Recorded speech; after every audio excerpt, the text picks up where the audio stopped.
Speaker, I second the motion. Victorians, families and all Australians are reeling from the sentence imposed against a person for the sexual abuse of their 5-year-old daughter on at least 19 occasions, producing 77 files of child abuse material and sending it to the US paedophile in 2023.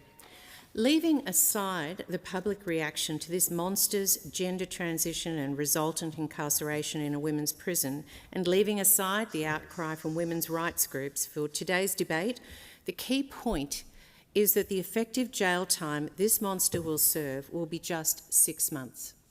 6 months. How does this even relate to the trauma that parent has left their daughter to live with for the rest of her life? The way our justice system works, we can't do anything in this place about that sentence, but we can ensure for similar offending under Commonwealth law, a weak sentence like that never happens again. Leader of the Opposition, Susan Lee, said on Tuesday, when a monster abuses a 5-year-old child, yet is then free to roam the streets of Victoria when that poor child hasn't even turned 8, that is not justice, it is betrayal.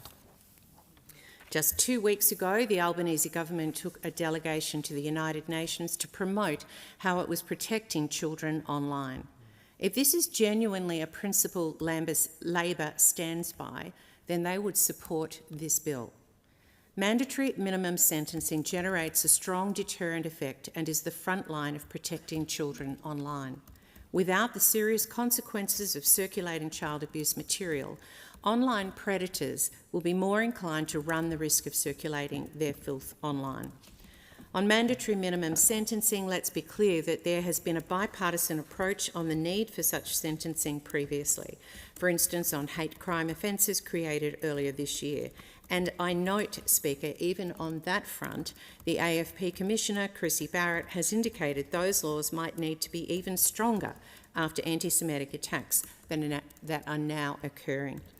Late last year, Labor also introduced mandatory minimum sentences for failing to cooperate with removal from Australia, in other words, non-citizens facing deportation.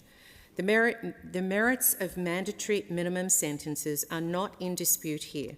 Therefore, the question is why, having applied mandatory minimum sentence to other offences, they cannot also be applied for this form of crime. Mandatory minimum sentences under the Crimes Act are already imposed for the aggravated offences of using a postal, carriage or similar service for child pornography material. When the then coalition government introduced mandatory minimum sentences for those offences in 2020, the bill passed without division in the House. It was bipartisan. This bill expands that regime to first instances of offending in transmitting child sexual abuse material.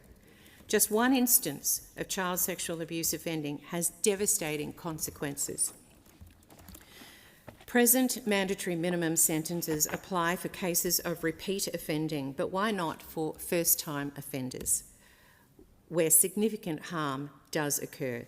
Why not when it might well be that the offender has been engaging in that activity for some time but never been caught to that time? The AFP-led Australian Centres for Counter Child Exploitation's triage unit reports that in recent years, the production of child sexual abuse material is rising very fast. The AFP reported last month a 41% jump in the last reporting year to over 82,700 reports. That increase, that last reporting year, is on top of a 45% reporting year before that. Indeed, reports have more than doubled since 2020 and 2021. The latest figures equate to an average of 226 reports of child online sexual exploitation every single day. The ACCCE has warned this is the tip of the iceberg due to under-reporting. The Australian Child Maltreatment Study latest data indicates 28.5% of Australians aged 16 and over have experienced sexual abuse. More specifically, 1 in 5 men and 1 in 3 women. 1 in 3. On this government's watch, there is a child sexual abuse epidemic occurring.